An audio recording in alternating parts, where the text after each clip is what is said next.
If I could ask people to return to their seats. If there's anyone outside, if anyone's standing in the back, maybe you could encourage them to come in, because this is going to be the first panel was fabulous. This is going to be fabulous, too. Before I introduce Dr. James Billington, who to just be in the same room with him is an amazing experience. He's really been my hero for a long time. But I did want to recognize that one of our former chairman of the Arts Endowment, Frank Hotzel, is here. And I wanted to recognize him because he always had a sense of what was happening in the U.S. and the pulse of the people. And all of his work was about bringing people together and bringing those who were often left outside the art world into the art world. So Frank, I hope you don't mind that I acknowledged you. Dr. James Billington is a great scholar. Before he became the Librarian of Congress in 1987, most people thought of him as a Sino-Soviet expert, but he is really a Renaissance man. While he has served as the Librarian of Congress, he has received countless awards, over 40 honorary degrees, honored by Princeton, UCLA. He, too, is a recipient of the President's Citizens Medal. But some of the things that he has done, one might not associate immediately with a scholar. And these things include the World Digital Library. I mean, the word digitization is now something that we all just sort of, it rolls off our tongues. We talk about it as sort of a matter of course. It was Jim Billington who really brought this into the world and internationally. He started with John Kluge, a Center for Advanced Study. He is a person who's willing to travel anywhere. Adair mentioned that wonderful official trip to China. I had the pleasure of being on that trip as well.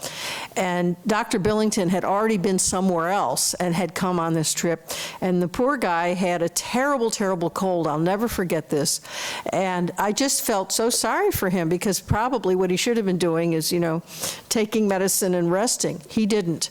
No one knew he didn't feel well. He carried the trip. He was the inspiration, I think, for many things that came out of that partnership with the Chinese officials. But one of the things he was able to show the world, and which he does every single day, is that there is such a thing as a gentleman and a scholar, and he happens to be our Librarian of Congress. Dr. Billington.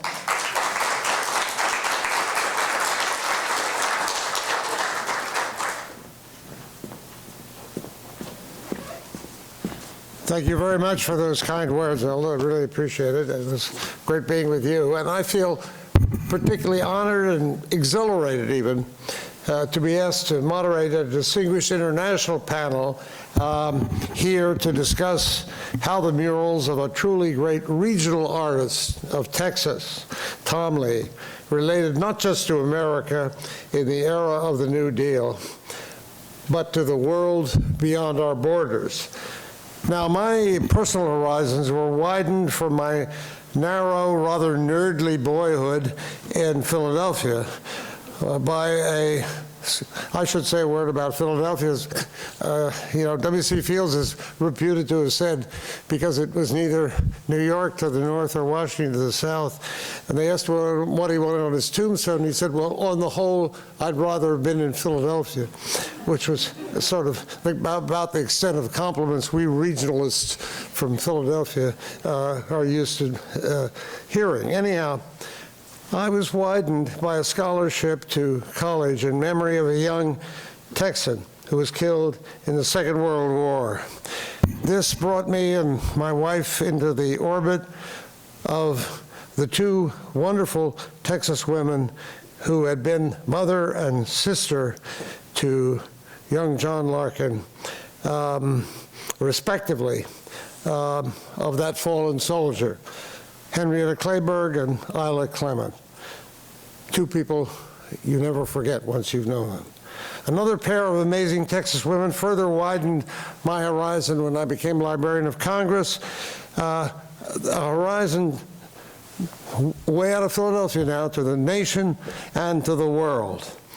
Laura Bush created the library's flourishing National Book Festival, which annually attracts 250,000 people to Washington to listen to 110 or 120 authors read and have all kinds of celebrations of reading and literacy. And it was modeled on the Texas Book Festival that she had introduced when she was First Lady of Texas. It will celebrate its 15th anniversary next year.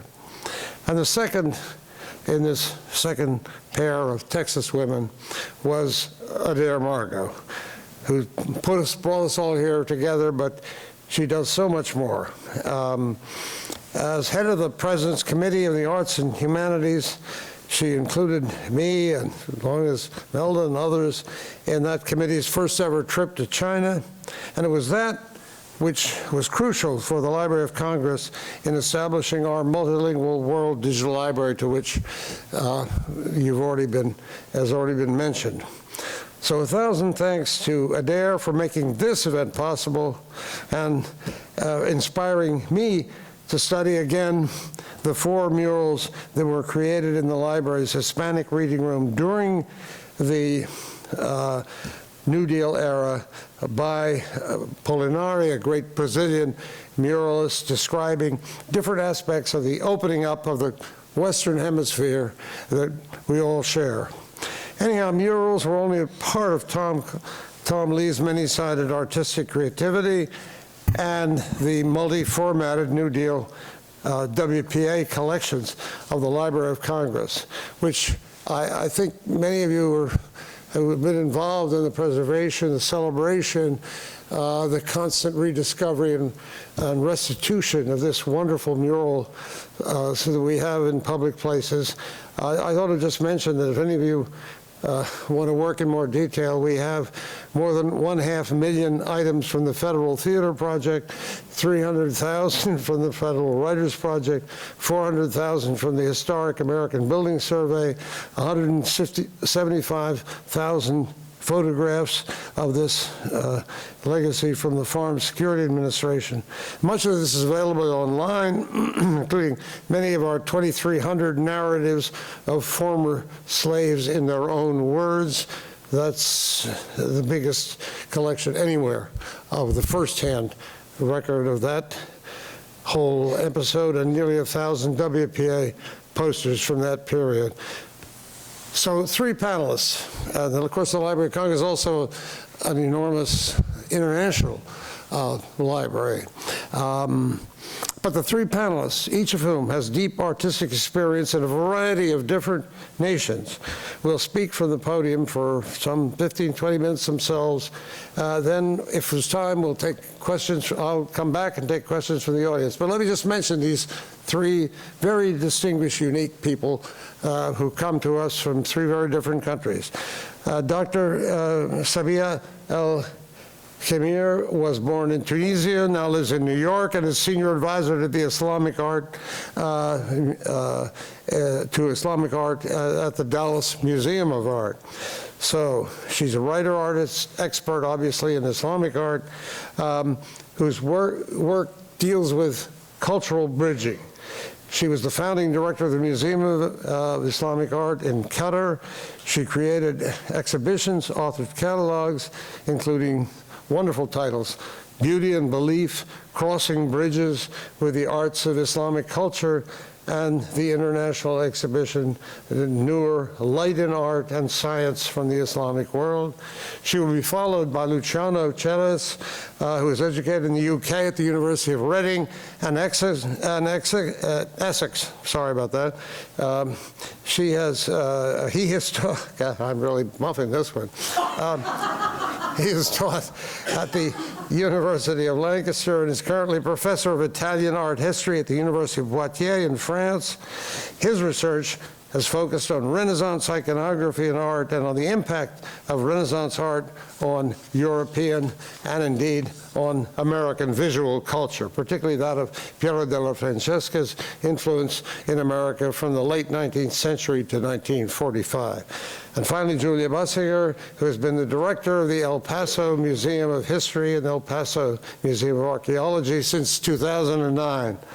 She directed the Rosicrucian Museum and Planetarium in San Jose, the new Aerospace Museum of California. She's a native of Bulgaria, where she worked for more than 15 years as a conservation scientist and collection manager for more than 15 years. She earned degrees from Sofia University in Bulgaria and Göteborg University in Sweden, and was a member of Bulgaria's National Commission for Conservation.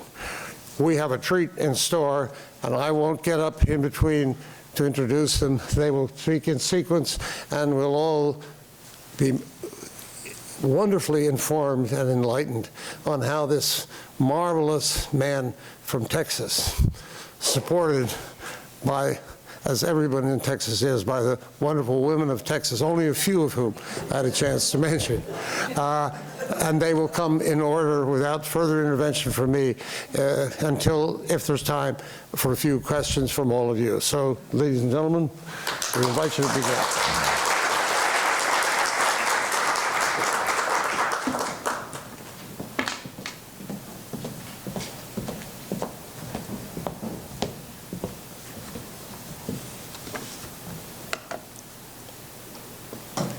Hello, everyone.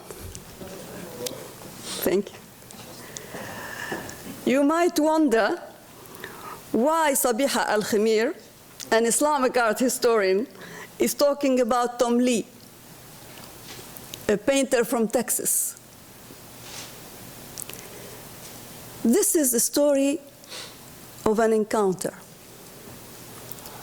A few years ago, March 2006 to be precise, I had just landed in Paris to complete the work on a show of Islamic art entitled From Cordoba to Samarkand at the Louvre. I was looking forward to having dinner that evening with a friend of mine called Marie-Claude when she called apologizing and asking if I could do her a favor. The favor was, would I feed the cat of a friend of hers? She had promised to do this for him, but she now had to travel at a moment's notice to the south of France. It turned out that the apartment where the cat was in the 6e arrondissement, a walking distance from the hotel where I was staying.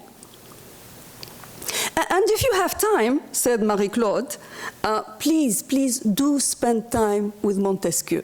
Montesquieu was the cat.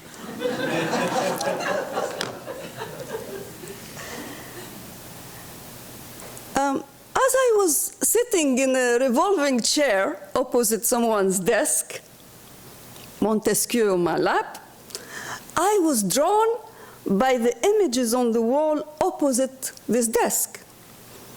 It was filled with pictures.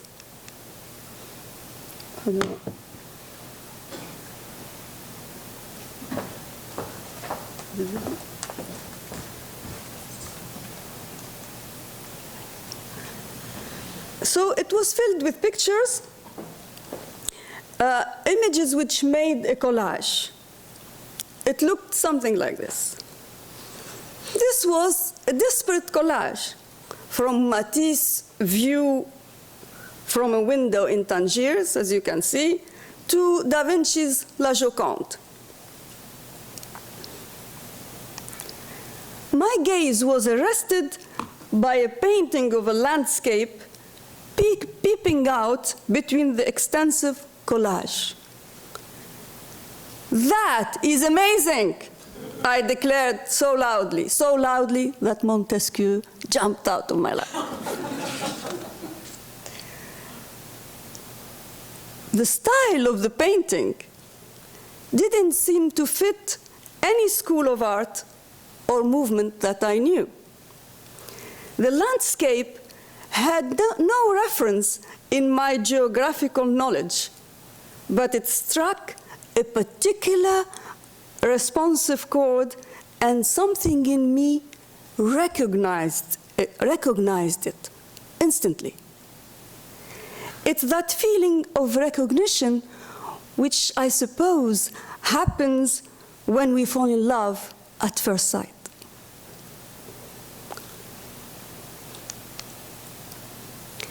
That week, every night I went to feed the cat, I looked at this painting, staring at it for hours and started a conversation with it. The image was like a window into a different world. The immediate impressions were that of a still, outwardly landscape. A strong presence of earth and an infinite sky. A landscape somehow that conjured silence.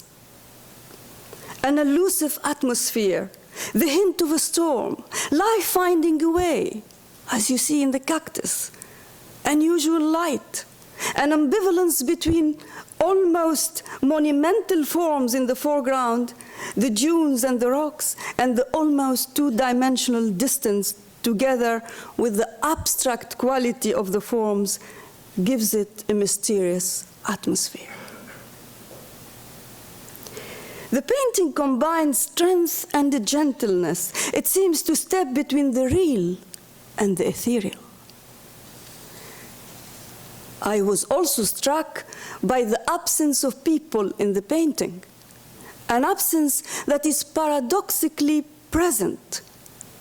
And the painting has an extraordinary purity which gives it a mirror quality. This is perhaps due to the quality of the light and to its abstract nature.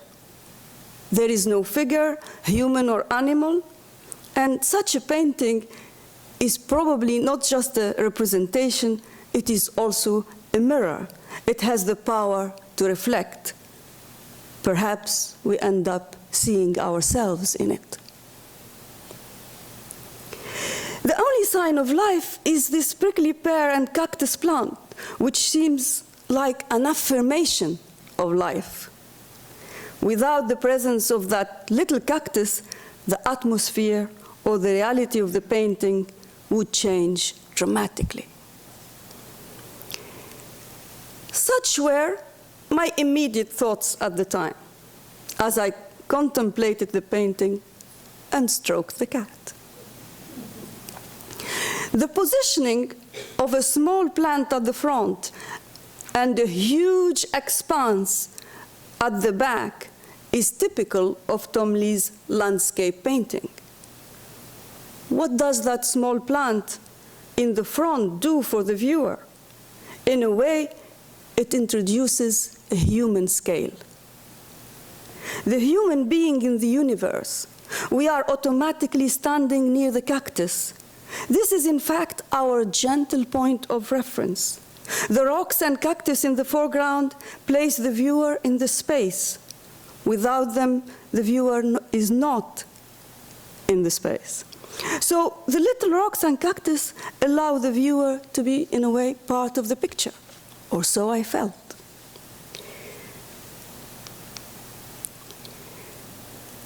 Just to evaluate this element within the composition, here is what we see if we have the painting without it. And here is how it is with it. It was long and long after that discovery in Paris, in the Paris apartment, where I fed the cat, that I found out the painting is called Southwest, that it is a mural kept in the library of El Paso, and that it was painted by Tom Lea in 1956. It originally hung in the library's Southwest reading room, and I learned the study of this painting is actually here, kept in the Smithsonian. Am I right? How befitting. From that little reproduction of Southwest, I contemplated in Paris, in the Paris apartment, came the discovery of an extraordinary artist and his work. I was struck by the serenity that emanated from the image. It took me a long way away, out of place and time, somewhere peaceful. The painting's serenity comes from conquering fear, in a way. It is the conquest of a landscape that is barren and austere. I experienced the painting as a window into another world and was inspired to find out what that world is. The place in the painting stared across thousands of miles with a sense of infinity. The impact this stare left on me was one of the strongest senses of peace I have ever experienced in a painting. It was not the fluffy, soft kind of warm peace. It was peace with a strong sense of austere consciousness, truth with no trimmings, sober serenity. What could be in reality a barren landscape which conjures harshness and death is here a landscape of peace and life. So it was for me at that time a window of peace. I was surprised when later I found out that Tom Lea's own journey came very closely to contact with war, both as a child with the Mexican Revolution, he was I think about 12 years old, and as a war correspondent later on. When I saw the painting in 2006, in that small reproduction, I was not aware, obviously, of its scale, 5 feet tall and 20 feet wide. But the mesas and mountains reaching up to a huge sky and the mountains in the distance suggested huge scale even in a postcard photograph size in that wall collage. Somehow, the scale of the painting was not in its actual physical size, but in the world that inhabits it. This painting is a distillation of a personal relationship with a particular land. It grew out of Tom Lea's belonging to the particular reality of Southwest. The painting refers to a particular place, yet it is beyond place. The painting links with a recognizable reality, but is marked by abstraction. The painting strongly communicates the spirit of the place, but to my eyes, when I first looked at it, it was an abstract landscape that spoke a universal language. One of the first things I noticed was its minimalism. The style is marked by the use of geometrical forms, as though things were returned to their essence, and the significance of elements is brought out. The light plays with the forms, casting shadows, drawing angles, creating contrast, sharpening edges, making mass fade, delineating silhouettes. It's almost the spirit of the mountain more than the literal depiction of the mountain. The light creates a sense of ambivalence. It is not clear whether it is sunlight or moonlight. The light is dramatic, yet gentle. It's the light you get when the sun bursts through a storm. Ominous, yet simply present. Perhaps by not knowing the time of the day, a transcendence and timelessness are introduced. The viewer is the only witness in this painting that brings it to reality. The position of the onlooker in Tom Lea's work is often significant, and I would like just to experience with you another painting, the so-called the 1,000-Yard Stare, painted in 1944 at the Battle of Pililiu, as I'm sure many of you know. We see the horrors of the war in the eyes of one soldier. He is not physically wounded, but his eyes become mirror to what's happening in front of him and to which we look and see, in which we look and see. His eyes hold the pain of humanity, this mirror quality. In Southwest, the viewer is given that significant position in the foreground of the painting by virtue of our inclusion in the space, with the closeness of the cactus, even though obviously we are not and cannot be visible. Murals are a wall that talks, politically, socially, meditatively, and walls talk in different ways. From the scream of graffiti to the propaganda of consumerism. Mural paintings are one of the oldest forms of artistic expression, dating back at least 30,000 years to cave painting, as you know. With the art of murals, strangers become friends, because the art of a mural speaks to a passerby. Tom Lea is quoted to have said that he considered his paintings as, quote, conversation among friends, unquote. In this case, a stranger became a friend through a painting that reached me on the other side of the world. Here are my reflections as I wondered on its impact on me.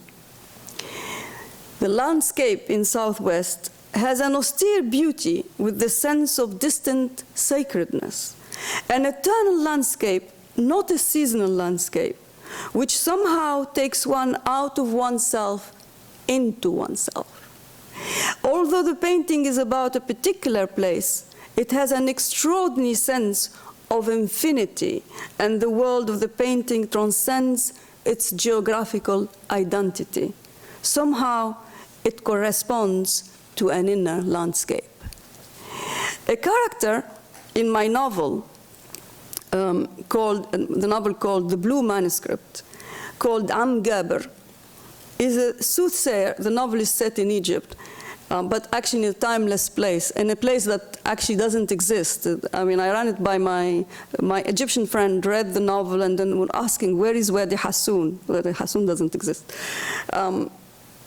But it had an authentic ring of very local, very regional, particular place in Upper Egypt, but it doesn't exist. So this character, who is a soothsayer, the soothsayer of the village, who had become blind in his childhood, in fact, somehow, whose eyes one day turned inward, departing on a journey in an inner landscape.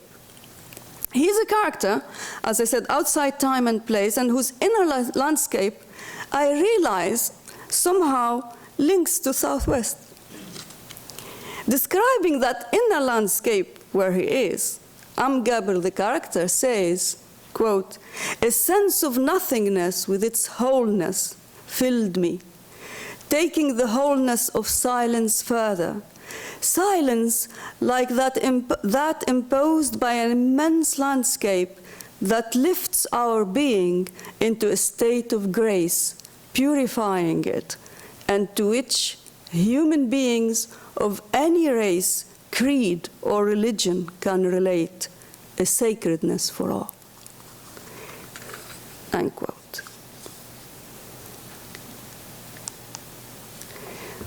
Where the mural is now placed in the library, it is in fact indoors and outdoors somehow. It is both public and intimate, outward and inward.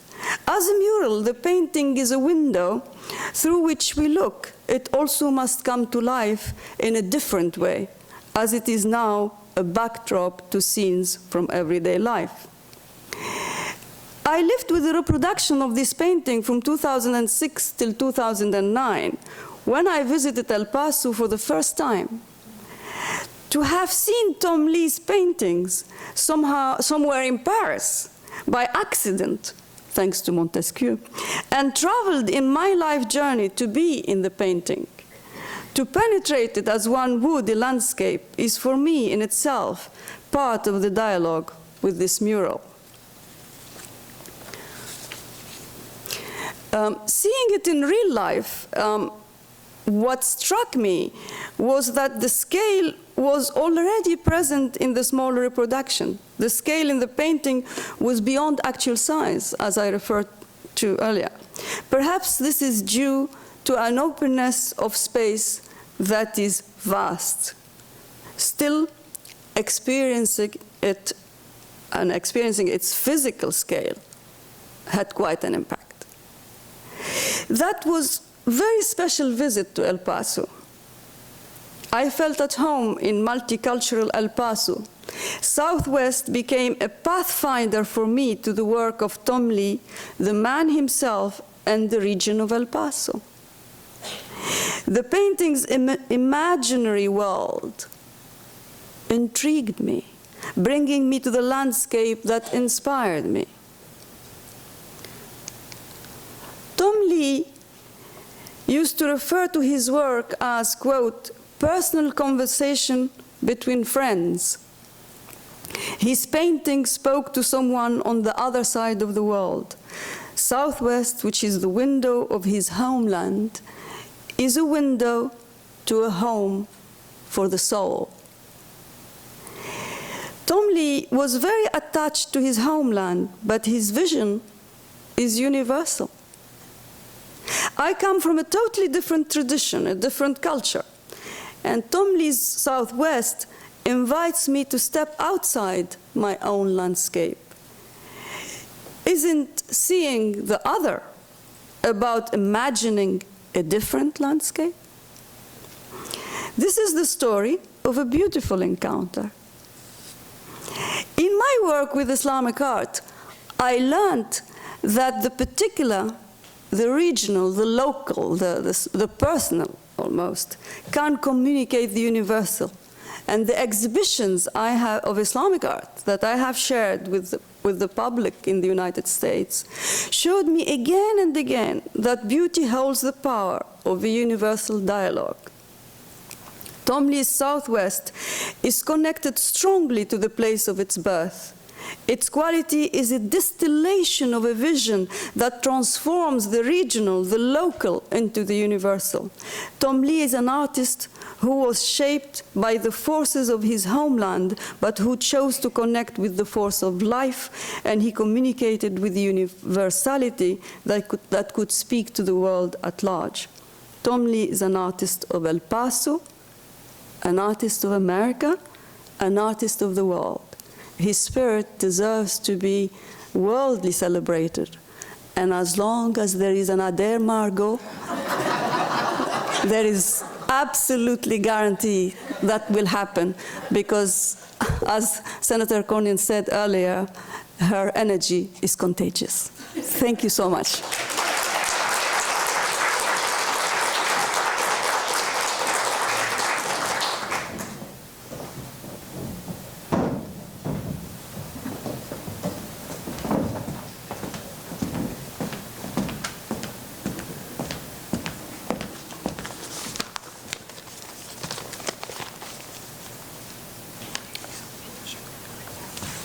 So yeah.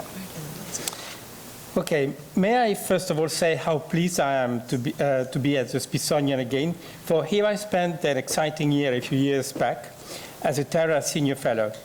And it is most appropriate that I should return here on the occasion of a conference on Tom Lea, because it is as a result of a fortuitous encounter, another... A little closer to the microphone. Here, yeah.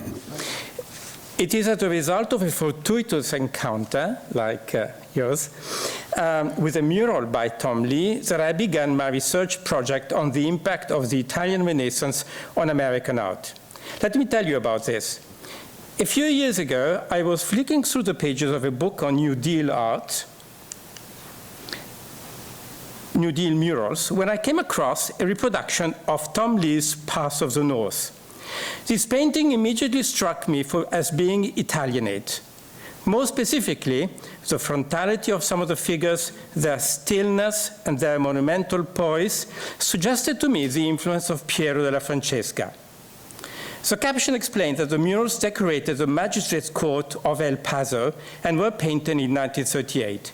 It seems to me extraordinary that in the 1930s, Piero's art should be known in a city 6,000 miles away from Tuscany, a city I associated with John Wayne's cowboy movies. Fearing that the Piero features I identified in the mural might be just a figment of my Italian imagination, I decided to investigate.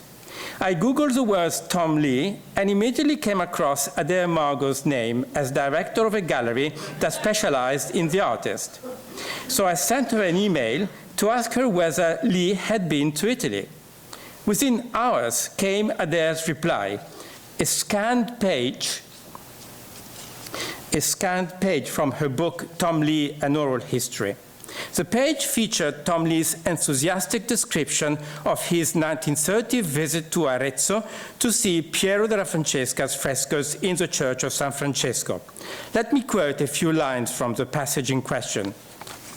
He went there with his wife, we stayed in Arezzo a few days, and we bought a whole set of prints of the Church of San Francesco that Piero had done.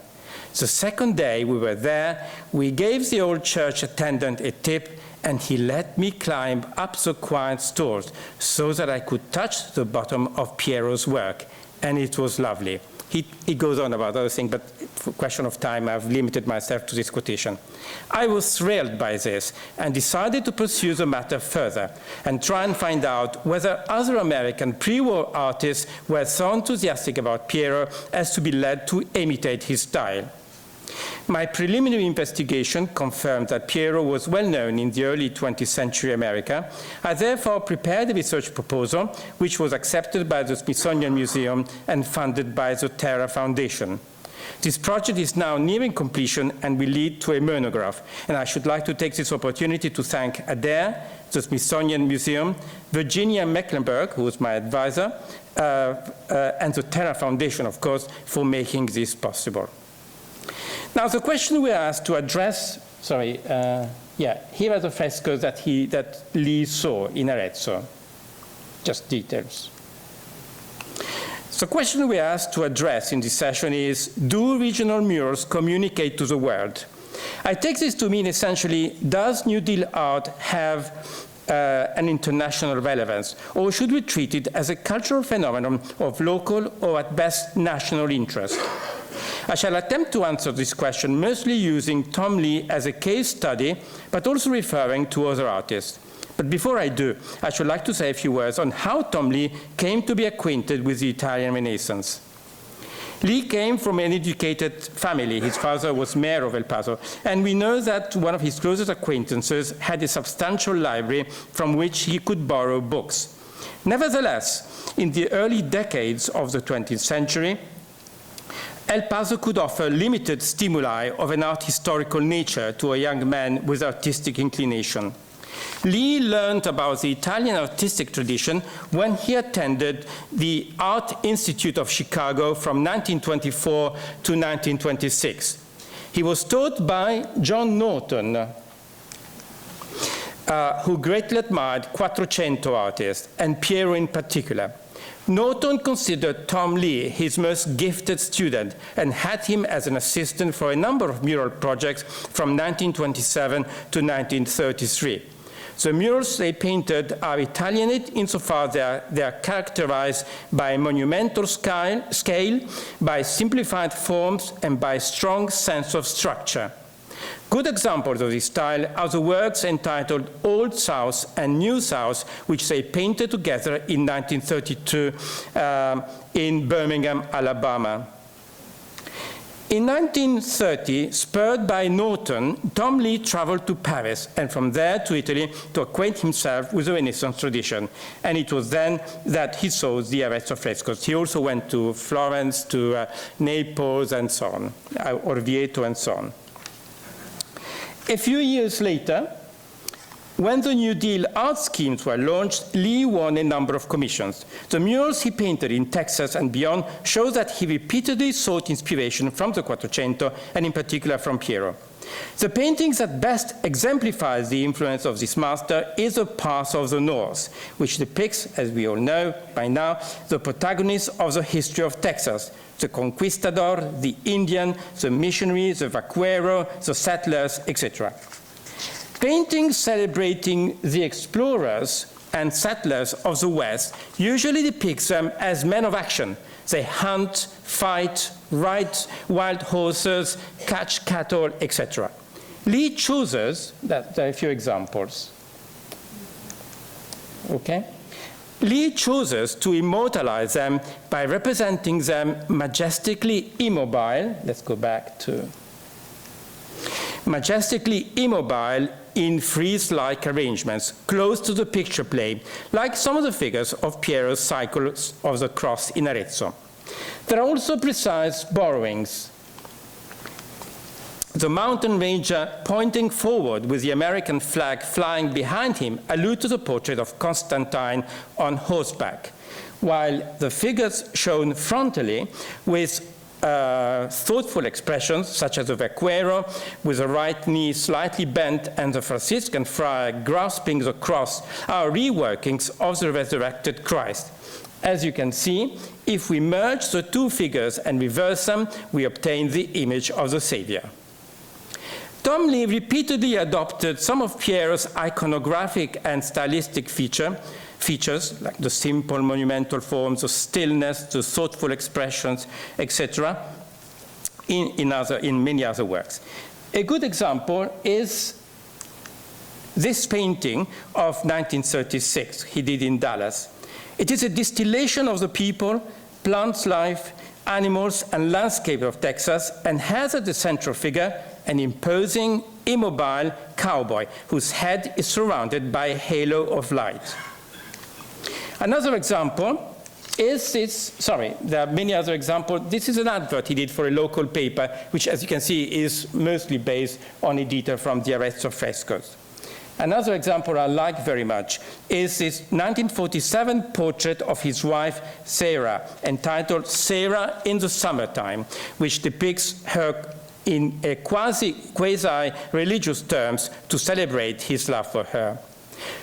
This picture, a famous picture entitled That 2,000-Yard Stare, made by Lea in 1944, when, as a war artist for Life magazine, he landed with the Marines at Peleliu. We have here a portrait of a Marine that echoes the image of Piero's Christ to evoke the idea of death. The blank gaze is that of a traumatized soldier who has witnessed the horrors of one of the bloodiest battles of World War II. Tom Lea borrowed from other Renaissance masters too. Stampede, a mural he realized in 1904 for the post office of Odessa, showing a cowboy being unsaddled by the uncontrolled running of the cattle, is modeled on a well-known painting by Paolo Uccello, part of the famous Battle of San Romano, which depicts the condottiere, the Sienese condottiere, falling off his horse. Now, of course, he'd seen this painting in the Uffizi Gallery in Florence, so I'm fairly certain that this is the source. The cities and towns of Texas and New Mexico, which boast mural paintings by Lea, now make up the Tom Lea Trail, and itinerary visitors are invited to follow to discover the artist, created at the initiative of Adair Margot. This itinerary is inspired by the Piero Trail, the pilgrimage across central Italy involving stops at San Sepolcro, Piero's hometown, Arezzo, Urbino, and Monterchi, to see the works of Piero in the very context in which they were created. The parallel is appropriate, not only because Tom Lea was influenced by the master, but also because, like Piero, he was deeply rooted in his local community. Piero was a city councillor in San Sepolcro and set the holy stories he painted in the Tuscan countryside to encourage people to identify with them. Let us now return to the original question. Do regional murals have a potential appeal that is national and international as well as local? In other words, do they matter outside the geographical boundaries of the states for which they were made? I can think of a lot of reasons why we should answer positively. The murals deserve to be preserved, firstly, and obviously enough, because they are part and parcel of the New Deal, an ambitious program designed to promote economic recovery and social reform that attracted international attention and made President Roosevelt, who devised it, one of the most respected political figures of modern time. That's regardless of one's political ideologies, at least in Europe. Secondly, because regional art, contrary to the general perception, is often of considerable aesthetic interest. New Deal murals suffered decades of critical neglect in the post-war period following the rise of abstract expressionism and other avant-garde movements. Because these murals depicted an America that was more often than not rural and celebrated American values, they were considered provincial, isolationist, at times even xenophobic. Moreover, their style being figurative, the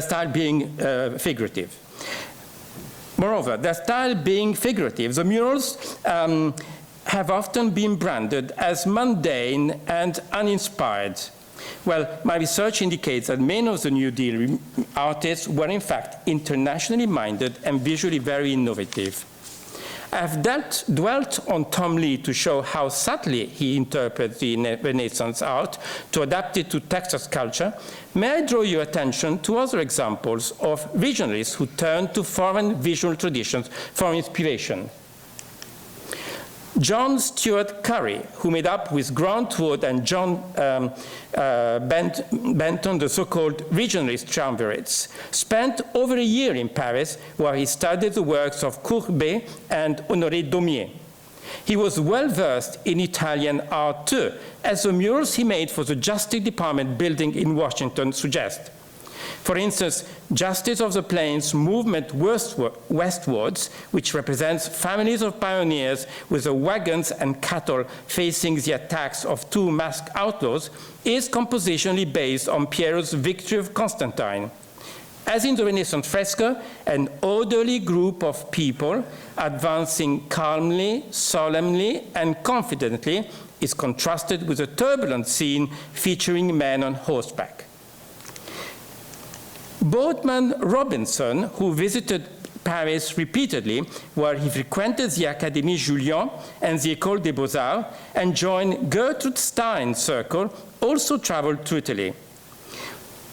The mural Solon, one of a series on the theme of law, which he realized for the Department of Justice building, is compositionally modeled on Piero's Resurrection. In both paintings, a figure stands frontally before two squatting ones symmetrically placed before him. Other pictorial traditions were absorbed by the New Deal artists. I'm thinking of Mexican muralists, and in particular Diego Rivera. But it is especially to the Renaissance that American muralists turned to for inspiration. They did so not only because it is an artistic tradition they were familiar with from their student days in art schools, but because the chief administrators of the PWAP and section encouraged them to do so. These administrators were no ordinary bureaucrats. They were artists and intellectuals with genuinely cosmopolitan backgrounds. Take George Biddle, who suggested the idea of a government-sponsored mural program to President Roosevelt. He was a Harvard graduate who later trained at the Académie Julian in Paris, painted with Diego Rivera in Mexico, and spent an extended period in Italy, during which he frequented Bernard Berenson. The technical director of the New Deal Arts Program, Forbes Watson, editor of the magazine The Arts, and an outspoken supporter of modernism, urged artists to imitate Giotto, Masaccio, and other muralists of the Trecento and Quattrocento because they painted for the community, not for the private delectation of wealthy private clients. Moreover, these Italian masters, he said, could be considered forerunners of regionalism because they identified with a local culture. Edward Rowan, who was appointed Assistant Technical Director of the PWAP in 1933, had been a graduate at Harvard School of Fine Arts, and his travel diaries show that he knew Italy well. He's documented to have planned a trip to Tuscany in 1936 for the section officials to see the frescoes of Trecento and Quattrocento and learn from them.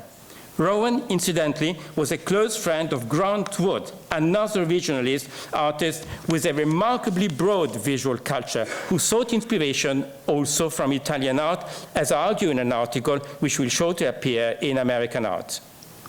Last but not least, I should like to mention Edward Bruce, the director of the PWAP and section programs. Bruce spent 7 years in Italy, living in an art colony near Rome. He too urged artists to emulate the muralists of the Italian Renaissance, and in particular Piero della Francesca. In a letter he addressed them, he drew their attention to a little village I know in Italy, in the Apennine Hills, which is called Borgo San Sepolcro. In that village lived the great artist Piero della Francesca, and he painted there the greatest picture of the world, the resurrection of Christ. Whenever I'm in Italy, I make a pilgrimage to San Sepolcro to see the picture, and I find my soul refreshed from seeing it. I hope the day may come when we too may develop a Piero della Francesca. The Renaissance provided the administrators and artists of the New Deal with a usable past, a period of self-confidence and cultural flowering with which they could identify. In this paper, I have attempted to show that there was a strong international dimension in the arts that were produced during the New Deal. Regionalism was undoubtedly a patriotic movement. It was meant to bolster the self-esteem of a nation on its knees following the Great Depression. But patriotism does not necessarily equate with isolationism and flag-waving jingoism. I have dwelt on the Renaissance elements in New Deal art in order to show that the latter is more complex and sophisticated than it is generally taken to be. Let me add that the New Deal artists' reliance on Trecento and Quattrocento imagery, and on that of Piero della Francesca in particular, also betrays their modernist aspirations. The paintings of the early Renaissance, the so-called primitives, came to be appreciated by modernist artists in the first decades of the 20th century because their images were simple and archaic, hence fresh and direct. Of all the painters, Piero was the most revered by avant-garde circles because he was the most abstract. Piero schematized forms, he reduced them into simple geometrical shapes. He became a cult figure for such leading modernists as Virginia Woolf and Gertrude Stein, who compared him to Cézanne. The point I'm making is that the painters of the New Deal, who fell out of favor after the war because their styles were considered conventional, were in fact, in many cases, modern at heart. And this seems to me another excellent reason for treating their murals as worthy of both national and international attention. Let me conclude this paper by providing evidence of an international interest that New Deal murals attract.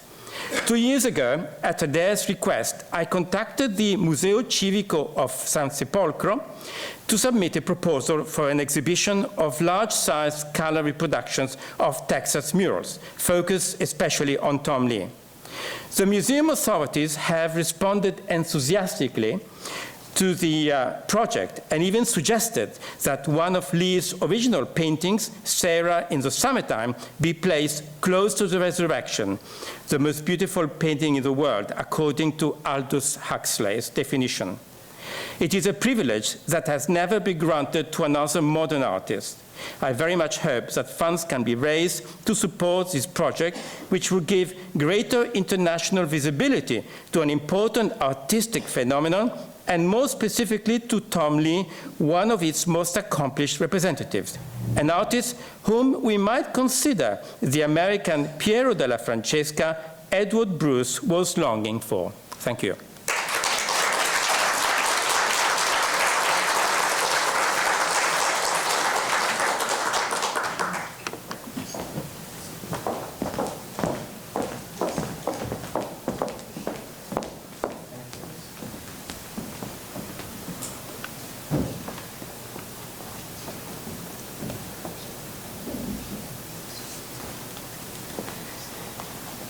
Ladies and gentlemen, if you come with me.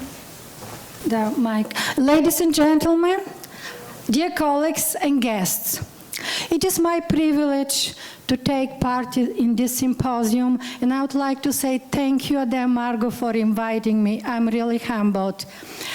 My presentation is titled, inspired by Tom Lea's Path of the North, Awakening Our Giants, Celebrating Our First.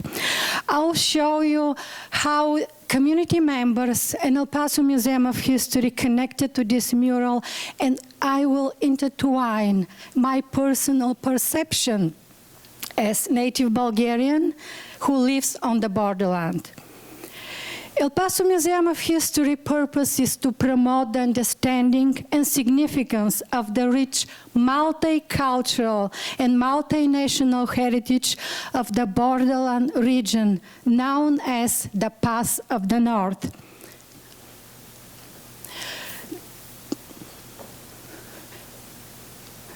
This is the Path of the North by Tom Lea, created in 1938, and it is located at the federal courthouse at the time. Now it's the former federal courthouse.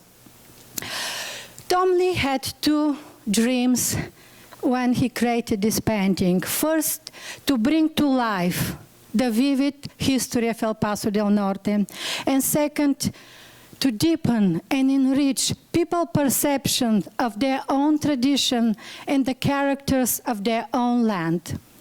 About 6 years ago, when I came to El Paso, I knew El Paso's history, but I did not understand it.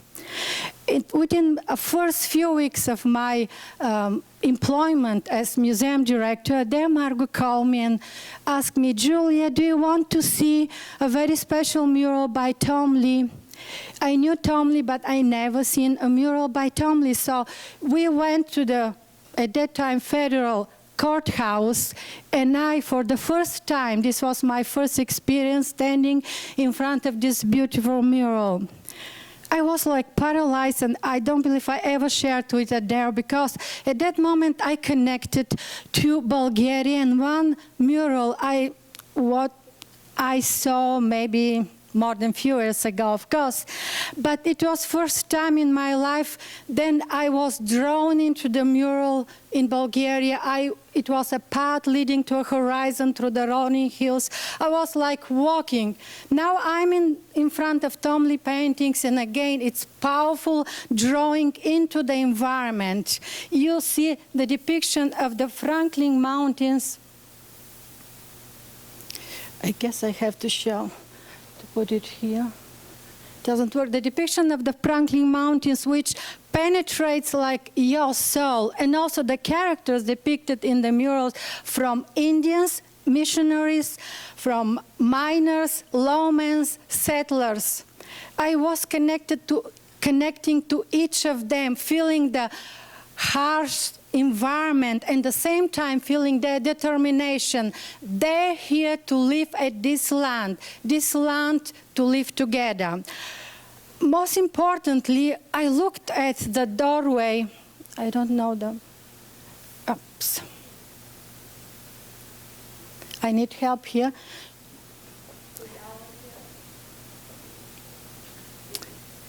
Are you pushing the right button? Yeah, I wanted the laser. Oh, the laser? Okay. Yes, I'll manage from here. At the doorway in the middle of the painting, there is an inscription, and I'm always very emotional when I quote this inscription. O Path of the North, now all giants are gone. We little men live when heroes once walked the vital earth. At that moment, I connected to El Paso's history. I understood a little bit for the first time, and look at the theirs and say, what can we do to bring to life El Paso's history? And then the idea. Awakening our giants, celebrating our first, came to life in front of these beautiful Tom Lea murals. This is the logo of the activities that were to follow. what is the concept? The concept is to honor and celebrate. And it is very important because El Paso is so rich of history, and the museum, even it is built in 2007, we ran out of space. So we had to find a special space, and it was the second floor lobby, and to dedicate to this very special concept and to bring it to life. Community involvement, how everything started developing. Jackson Polk, who hosts a special local history show, invited museum staff, and we had a very good discussion with community calling to the radio show, discussing about who are our giants of history. Then it followed by a very special community group was created, and I would like to thank again Adair Margo. She was the first chair of this community group. Here I would like to say, in this beautiful picture which is taken during one of the celebration, we have with us Rebecca Whitaker. She's the blonde lady, and she's here in the audience, to thank her for coming with me from El Paso to Washington to support this presentation. Thank you very much, Rebecca.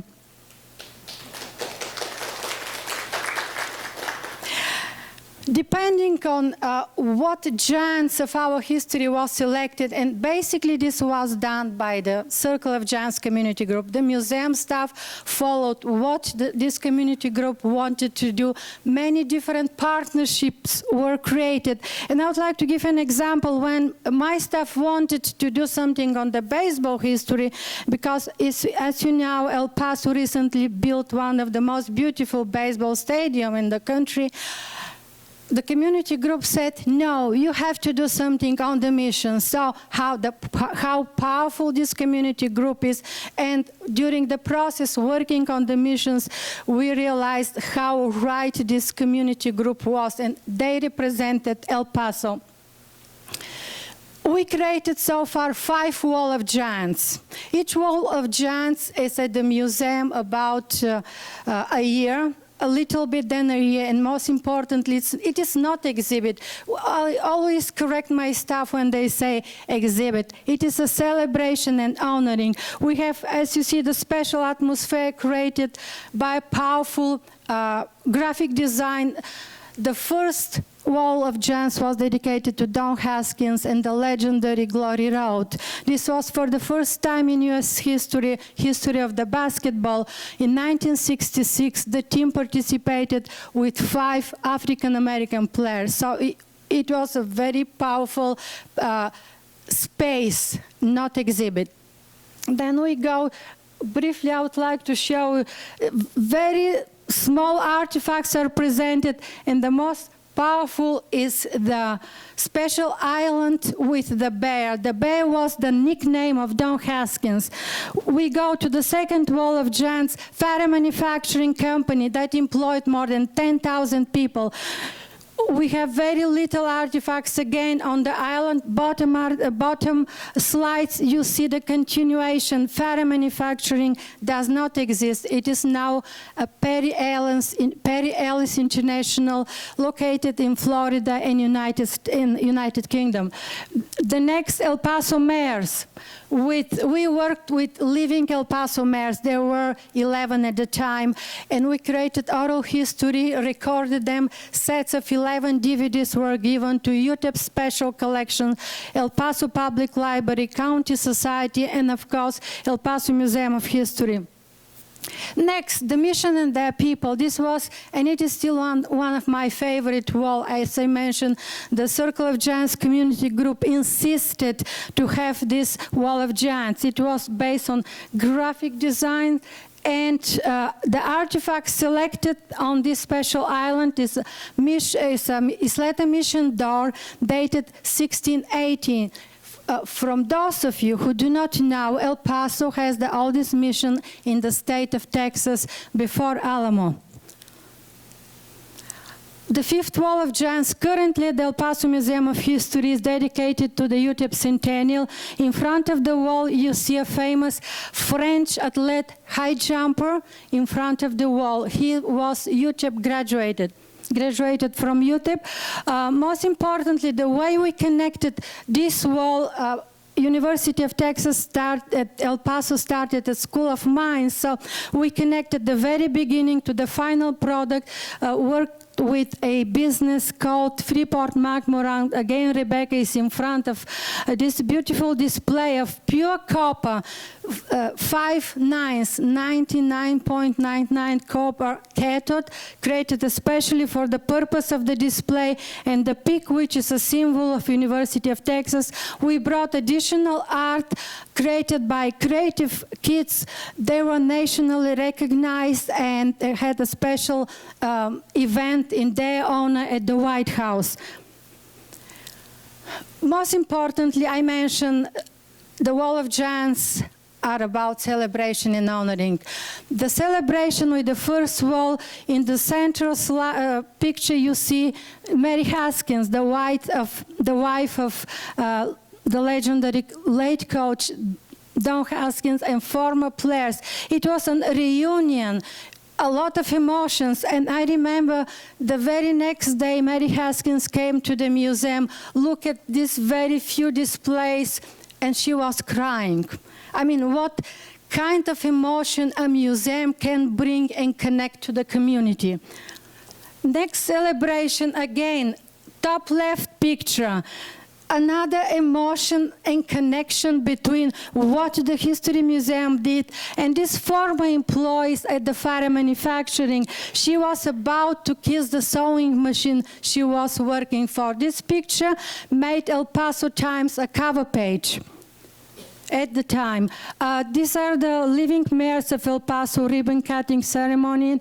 And again, one of my favorite events was missions and their people. For those of you who might not know, the first mission actually is in Ciudad Juarez, Chihuahua, Mexico, Nuestra Señora de Guadalupe. The rest of the missions are in El Paso, Texas. So we had a binational event. Historians and people from Ciudad Juarez crossed the border, bringing the light from the first mission, and at the Santa Fe Bridge, they were met by Mayor Cook, now former Mayor Cook, and his wife, bringing the light, and then light procession to the museum, and of course the ribbon cutting ceremony. Then we go, University of Texas. We had cheerleaders in the museums. But what is important here, we brought together the Mayor of El Paso, the President of University of Texas of El Paso, Dr. Natalicio, and the Commanding General of Fort Bliss. Fort Bliss is going to be our next Wall of Giants. So this is a tradition. During events and celebration, we announce, thanks to the Circle of Giants community group, who or what is going to be our next giant, and the Commanding General McFarland accepted the nomination. I remember during this celebration, Dr. Natalicio said, the celebration of University of Texas, the centennial, is not about them. It is about the community. And who are the community members of El Paso? They're the old giants depicted by Tom Lea. And we add the immigrants coming to America, immigrants like me. We created a tapestry of culture, and I'm quoting, this is the title, a book created by Rosa Guerrero. She's a national icon and special El Paso icon. Also, we connected the missionary and the Indian. They built the missions. So we had missions and their people, Wall of Giants. We connected the settlers and their dreams for better life for their children and education with University of Texas celebration, with equality about the Glory Road, and of course Fire Manufacturing Company, who brought more than 10,000 jobs to El Paso. And again, we selected Fort Bliss as the next giant in El Paso's history. Tom Lea's dream about bringing history to life came to pass. It is a reality now. We little men live.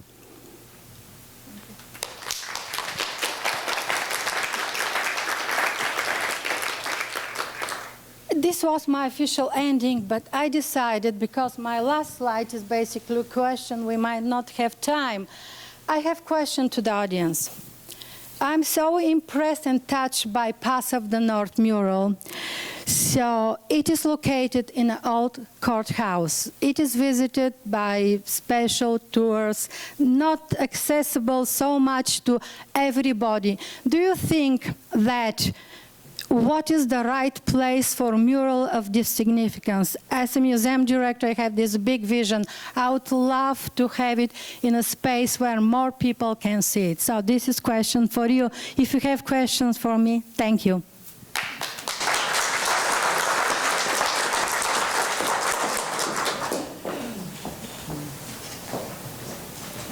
Time for a question or two? I think what we're going to do, because the museum has a period after this, we've got one more presentation. I'm going to cut mine short for you all, but go through the Tom Lea Trail. Can you all hang around, and then we'll have questions at the very end? Is that all right? Does that sound good to you all? So do you mind if I just get up? And, you can stay. You can sit there. Is that good for you, Ellen? Good. Good. There's one more presentation, which is mine. So what I'd like to do is just very quickly, I want to thank everybody. Allie, can you show me how to do this? Oh, here we go. You saw the Tom Lea Trail. I want to thank everybody. One reason I think this convening of everybody, I love it because I learned so much. And it's really through meeting all these people and seeing their responses and hearing them, it's just like you realize the depth and breadth of it. And Luciano, who talked about Piero della Francesca, when I got that email and he talked about Piero and came and spoke, well, I studied in Italy. And when I studied in Florence, I would get in a car and go to Monterchi or to Arezzo or San Sepolcro and see Piero's work. And I started thinking, I love that. I mean, it made my trips so memorable to spend the time, because you spend the time not only to see the work, but to experience the landscape where he lived and that he loved and that he placed his figures in. So I started thinking, well, what would happen if you just tied together the places in Texas? Since Texas Monthly announced this, they said, keep it in Texas, because it could go elsewhere. But when you come to the pass of the north where I live, I said, I'm sorry, you cannot stay in Texas. So we had to make it go on up to Santa Fe, which we are along the Camino Real, the old road that went from Mexico, and we left Juarez in there too. Although they don't have artwork, he was certainly influenced by the mission and represented the missions there.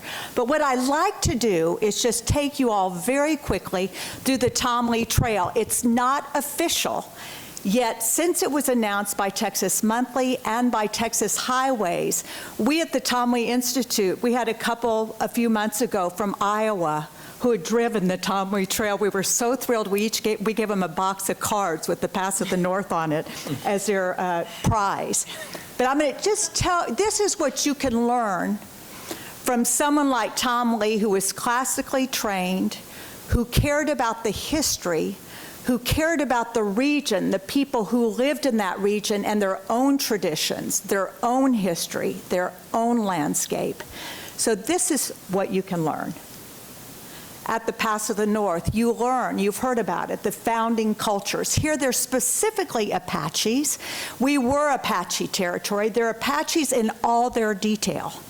You learn about the Indian, you learn about the Spaniard, you learn, and not just the Spanish conquistador, but the friar who came with them. You learn about the Mexican and you learn about the Anglo. Those were our founding cultures. But it's when you know where you come from, those founding cultures, no telling where you can go, as Julia Bussinger just demonstrated. But these are, Tom Lea, our university, actually has people he found in the community to pose for him in the desert. And they have the photographs, so it was a vaquero from Juarez. It was a friar from St. Anthony's Seminary, which still exists. They were living, breathing people who put on the habits and the costumes of the founders. Here are details. So you learn about the southwestern landscape. I could never say it as beautifully as Sabiha did. You can learn about small man in a vast and wondrous world, which is really, Tom Lea learned from the Chinese on that. He said he always loved the Sung school because there was earth and there was man and there was sky. And it was man who gave meaning to the earth and sky. He said, not a bad idea. Here's Southwest. This is a painting that hung in the Oval Office. This is called Rio Grande. And when you look at Tom Lea's work, where is the Rio Grande? Well, you might not see it, but if you see a little ribbon of green, life comes from water. And when you're in the desert, you can really see it. You can learn about the coming of the first train. This was a piece that belonged to a man named Henry Taylor, who bought a number of Tom Lea's from me, and when he died, his family was going to give them all to the art museum. And Julia Bussinger, she was a competitive gymnast, by the way. She was not about to let all those works go to the Museum of Art. And they have a transportation gallery, and this now hangs at the entrance to the transportation gallery. We had a talk during Tom Lea Month with a man who's involved with the railroad. There's actually this train car is in the Railroad Museum that was a model for Tom Lea, but he talked about all the specific people in here whom I didn't know. But whenever you look at El Paso, you've got Mexico present. That's the Mexican mayor, and there's a Studemeyer, who was a Texas Ranger. This is just right up the road, Old Mesilla. They're murals these were done for the WPA. So these are in New Mexico. There's another mural that goes with this one called Conquistadors, which is interesting. Because in Tom Lea's Conquistadors, most of them, it shows the conquest and the diminished Indian. But in Tom Lea's, I didn't notice this until last year when I was giving a talk on it. I said, what direction are those people coming? They weren't going north, they were coming south with some of the Indians, but they were defeated by the Pueblo Revolt. So by looking at works like his, where he had such respect for all the cultures and all their contributions, we learn history anew. In Odessa, you learn about Stampede and the old cattle trails. In Dallas, you learn about the Anglo settlers, you learn about the cowboy, but as this classical cowboy with light, a halo of light. I think Tom Lea had a reverence for life, he had a reverence for the land, he had a reverence for people. And so you see the same reverence you see in those Renaissance paintings. These are now, it's in the Hall of State. These were Texas Centennial murals that were done. And because he won a competition for the Ben Franklin Post Office in Washington, I'll show that to you at the end, in 1936, this kid from El Paso did the Ben Franklin, it's now the Ariel Rios building here. But because he won that competition in 1936, back in Texas, in Dallas, where they did the Texas Centennial, they chose Tom Lea to do the West Texas room. In Dallas, these are actually in storage, but he did the whole history of beef cattle, including he was interested in how the cattle got here with the Spanish, and did his research, and this is a arrival in Veracruz with a conquistador named Villalobos. These are in storage at the Dallas Museum of Art. They don't fit in with their collections. They were given to them by Life magazine. It was a Life magazine story, but Seymour, Texas, which is on the Tom Lea Trail, wants these. So we're finding homes for them. These are some of his paintings of the cattle. This is another. There are 11 of these paintings. So you learn about Mexican heritage, the raising of cattle. In Dallas, too, now there's the Bush Library. They've recreated the Oval Office. Here's President Bush and Bono in the real one. But we love, when you're from a community, to be able to look at that and see to the right of George Washington, Rio Grande. Means something. In Austin, this is a painting, a large-scale painting that was done, commissioned by C.R. Smith, the first president of American Airlines, commissioned it for John Connally when he was governor of Texas. It's called Ranger Escort West of the Pecos.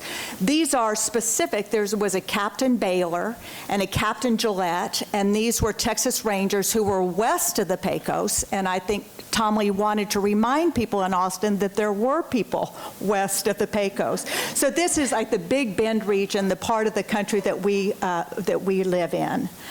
You learn about, this is a piece that was purchased, Sitting Bull, that ended up being purchased for the Capitol. An Oklahoma museum had commissioned this and then never bought it. So Tom Lea was always a man of modest means, but his friends in Texas bought it. This is a piece that is now in the Blanton Museum, the lead steer, where psychologically, I think people in leadership could learn a lot from teaching this painting. It's really because Tom Lea didn't make it up, he observed it. He he wrote it, he saw it, he wanted to be an accurate reporter, but the cowboy kind of holds back and lets the lead steer lead.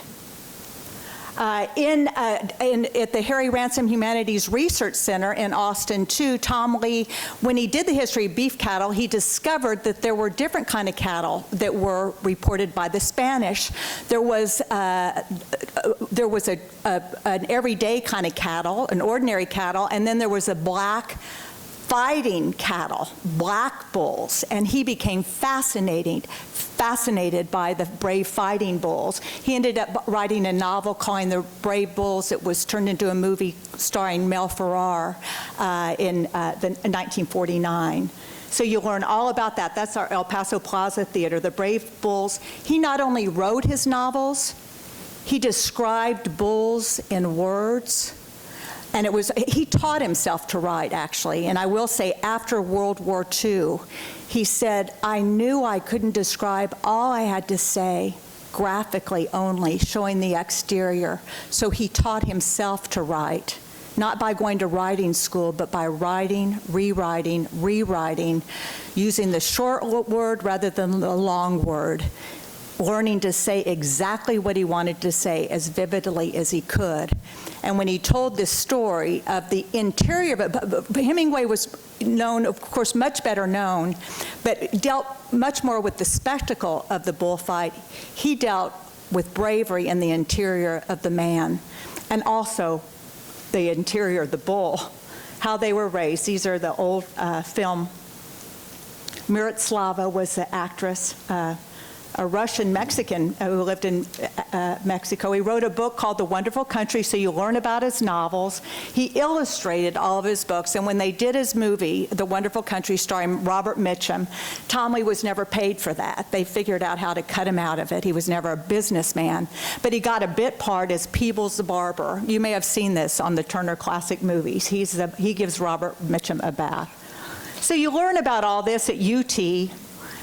You also learn about Madam and General Osimo Chiang Kai-shek. He did their portraits in China when he was during World War II. They sat for him. Tom Lea never did portraits except for Benito Juarez and Sam Rayburn that hangs in the Rayburn building here. He always had people sit for him for life. He wanted to be an accurate reporter. So there's wonderful stories about these two in China. And then Old Man China, the old ways of China, which he observed when he was there. This is the portrait of his wife. This is the drawing that was done for it. This is when he came back from war, when the New York art world actually, the manifestos sounded more like it's not our responsibility to show the world the way others see it, but the way we see it. Our world is contrary to common sense. It was a different world in New York than he wanted to come back to be part of his region again, which is what we're talking about. And he wrote his friend J. Frank Dobie that he couldn't paint the world, he couldn't paint Mount Franklin, our mountain, while the rest of the world was on fire, but he knew all the more when he returned home what Mount Franklin meant to him. And that what he painted when he got back from Peleliu, did that 2,000-yard stare, all those paintings, he couldn't rest until he reported what others experienced. See, it was a completely different perspective. He had to report what others experienced. And then an art world that he thought he was coming back to was creating their own world. And he never fit in. He tried to enter one competition in Dallas and was rejected. And he said, maybe I chickened out, but I just went my own way. But this is the drawing. He spent 2 years painting her, spending 27 days just on the little flower pattern on her dress.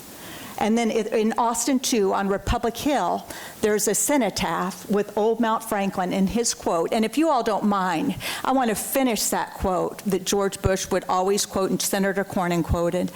And it's, Sarah and I live on the east side of our mountain. It's the sunrise side, not the sunset side. It's the side to see the day that is coming, not the side to see the day that is gone. The best day is the day coming, with the work to do, with the eyes wide open, with the heart grateful. In Waco, you learn, there's a ranger, Texas Ranger Museum. He did paintings for that. So you can go learn about Texas Rangers in Waco. This one's called A Little Shade, which means a lot when you live in El Paso. If you have shade, you can cool off. At Baylor University, I didn't realize this. My niece went to Baylor. She called me up, Aunt Adair, you won't believe what I found. What did you find? I found a portrait of R.E.B. Baylor by Tom Lea. You did? Where was it? It was in the basement. This is a portrait of R.E.B. Baylor, for whom Baylor University was named. During Tom Lea Month, I saw Tom Phillips, who was a Supreme Court justice from Texas, not from El Paso, but he's a Texas Supreme Court justice. I said, and I knew he was an outstanding grad of Baylor. I said, Tom, do you know about R.E.B. Baylor? He goes, sure, I know about him. He had the Bible in one saddlebag and the law in the other. I said, well, you want to talk about him? And he did last year during Tom Lea Month. So now it's kind of like these murals. There's interest in what they had in the basement.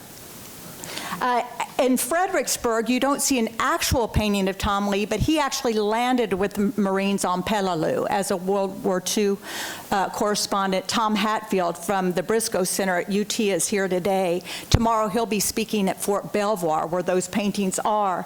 This is Tom Lea on Peleliu. But tomorrow we'll be talking about just his World War II work. There are 82 pieces in the Life collection that are housed at Fort Belvoir. So these are actual photographs. These are some of his pictures that you will see reproduced. Actually, you see one of them reproduced about Peleliu in Fredericksburg. But it's on the trail because the trail really isn't about Tom Lea. It's about the experiences of the people that he recorded. So you can discover that there. In Seymour, you learn about the Comanches, or the great mounted horsemen. He was fascinated by their culture. In Galveston, Cabeza de Vaca, was a shipwrecked Spaniard who washed up in Galveston, and he performed the first recorded surgical operation in North America. And it was of Cabeza de Vaca taking an arrow out of an Indian's chest in 1535. The painting is in Galveston, Texas, because Tom Lea wasn't engaged in the art world. He was engaged in the motivating ideas of the world around him, and physicians for the 50th anniversary of the Texas Surgical Society asked him if he would do something, and he did this. The drawing for it was dedicated during Tom Lea Month in El Paso 2 years ago. And you know where it is? It's in the simulation lab where doctors learn how to do surgery today. Now that adds meaning. And I loved it in El Paso because we have a new Texas Tech Medical School. I know we have someone from Lubbock here today. Are you here? But in all medical schools, we have the first medical school. It was just established in El Paso, first one in decades. And, but usually when you're an outstanding grad of a medical school, you're elected by your fellow students, you get a golden-headed cane. And it's a British tradition, a 19th century British tradition from my understanding. So I was called to, where do we find a golden-headed cane? I said, well, what do you need it for? They said, well, it's for our outstanding grad. I said, well, Guy, you all have the first surgical operation in North America. It's 1535. So what they did was have this woodcarver carve a Cabeza de Vaca staff that is now given to the outstanding graduate of the Texas Tech Medical School in El Paso. We love that.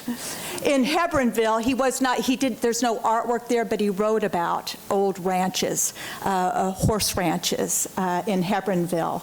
And then he designed books too with a man named Carl Herzog, wrote poetry.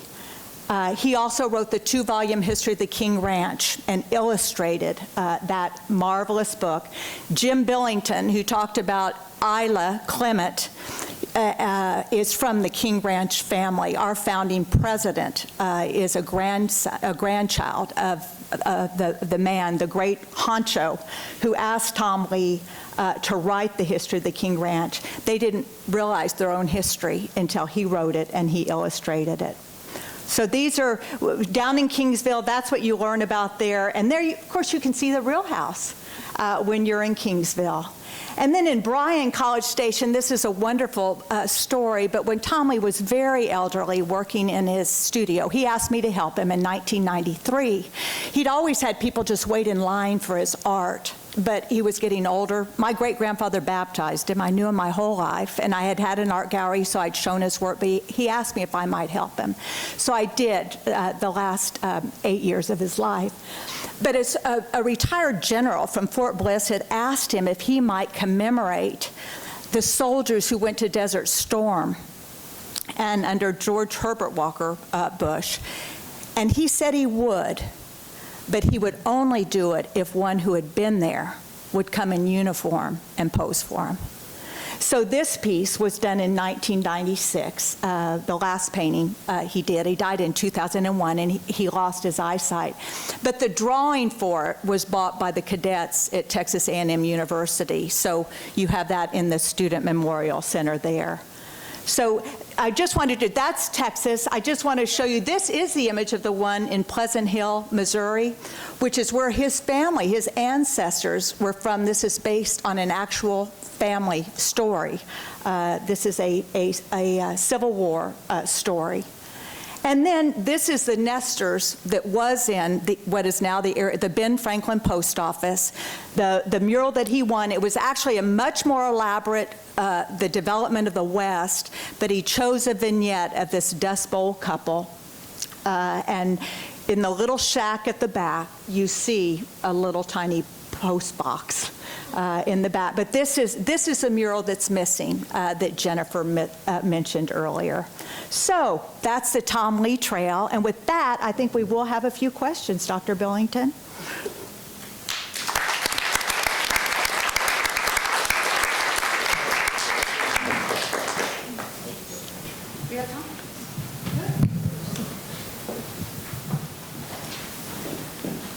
I think, first of all, do you have any questions among yourselves that you want to ask? Well, then let's go out to somebody. If you could. And one thing they asked is, we're filming this. If you wait, we asked your client to do with the microphone. Is that correct? We've got it right here, but we have about how many minutes? 10 minutes? Yeah. Keep it short and make it a question. Do we have any?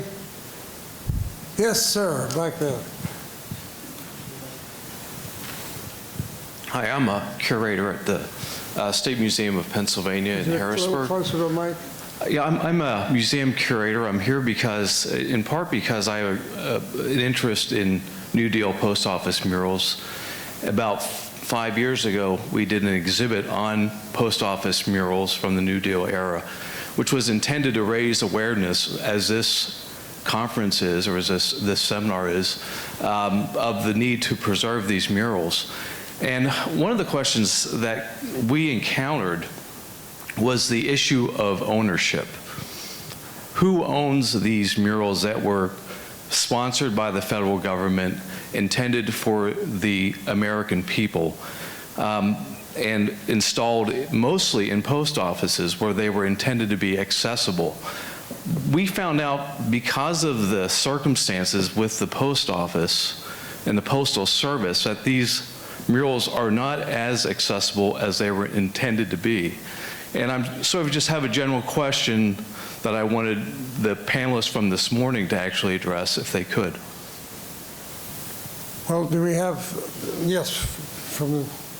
Jennifer's here, if you want to. Okay, come on.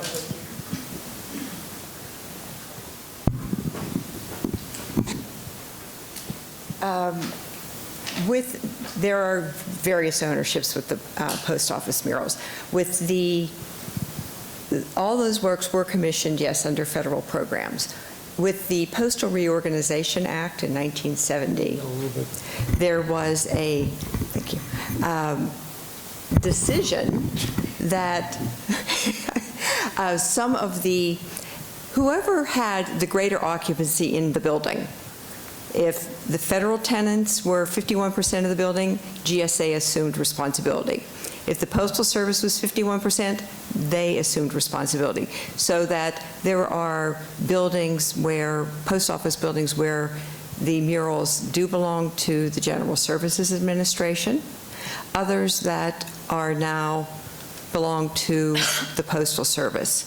We operate under a different set of rules, I guess, and Daniel, you might want to clarify, but as far as GSA is concerned, these are publicly accessible. They're in the public domain. You can take photographs of them. We don't have a rights and reproductions office. We will provide photographs if we can, and soon it will all be available online. The Postal Service has a different mandate, and so I can't actually speak to how they handle it. I know we sometimes get inquiries. But the ownership, though it's federal, rests with the Postal Service. So Daniel, are you here and want to clarify? Aha, hiding in the back.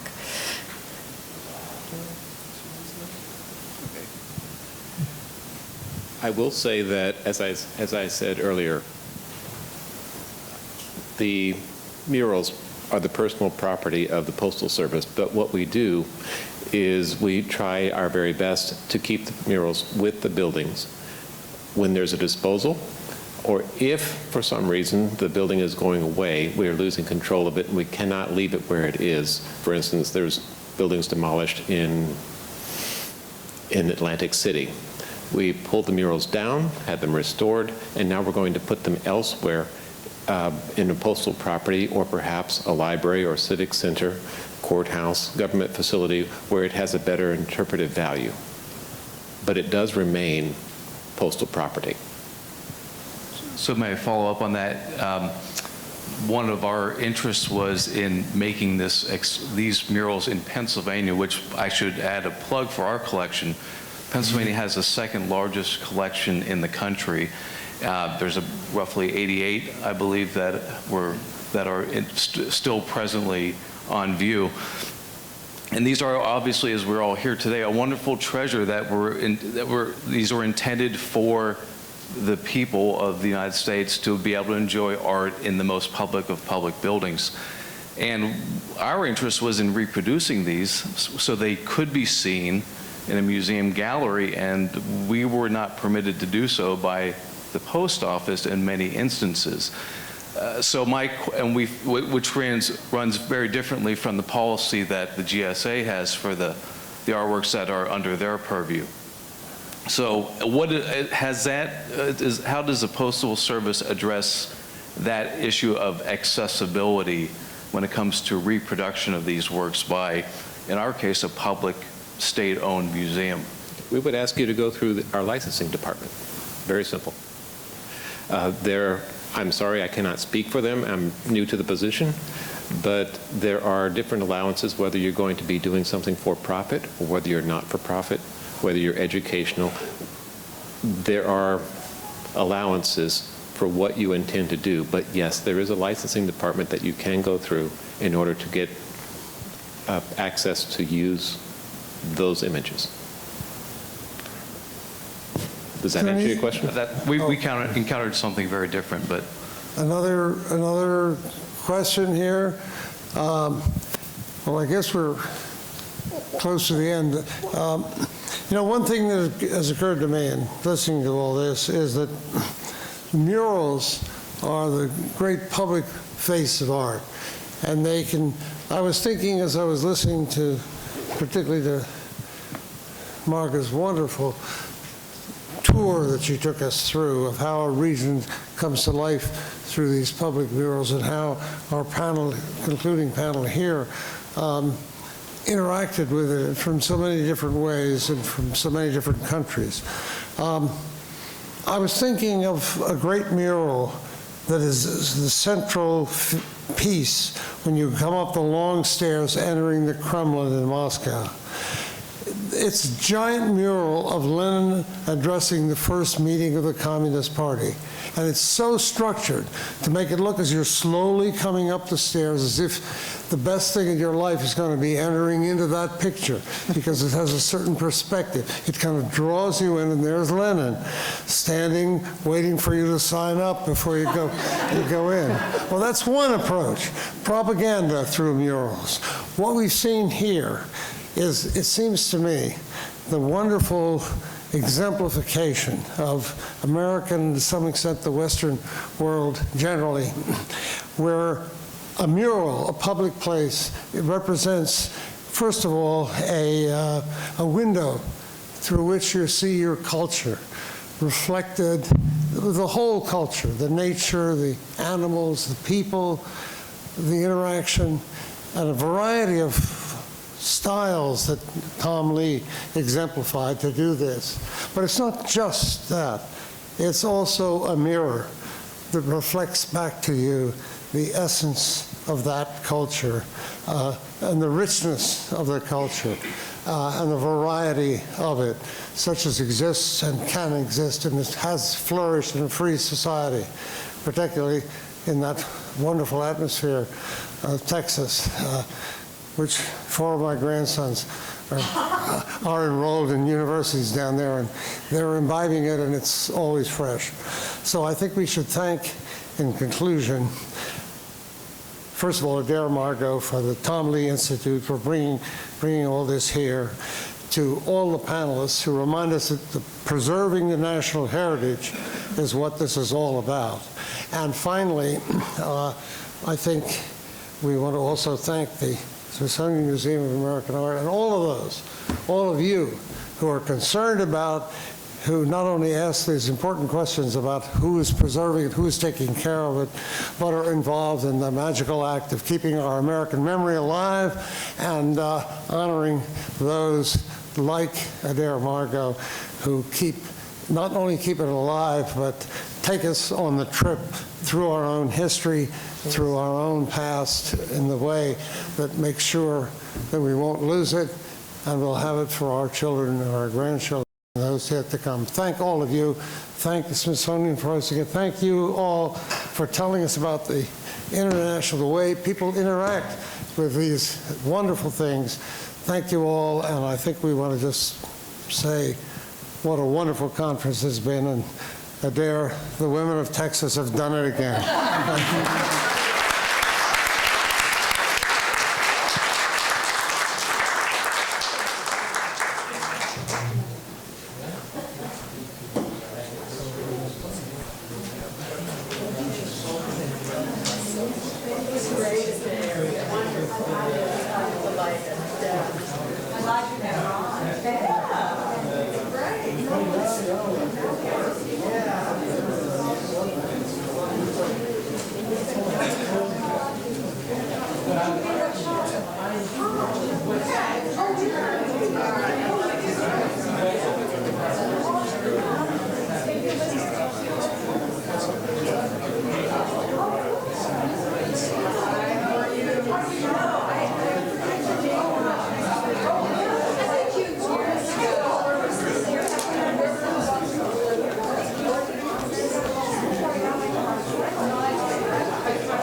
But I was like,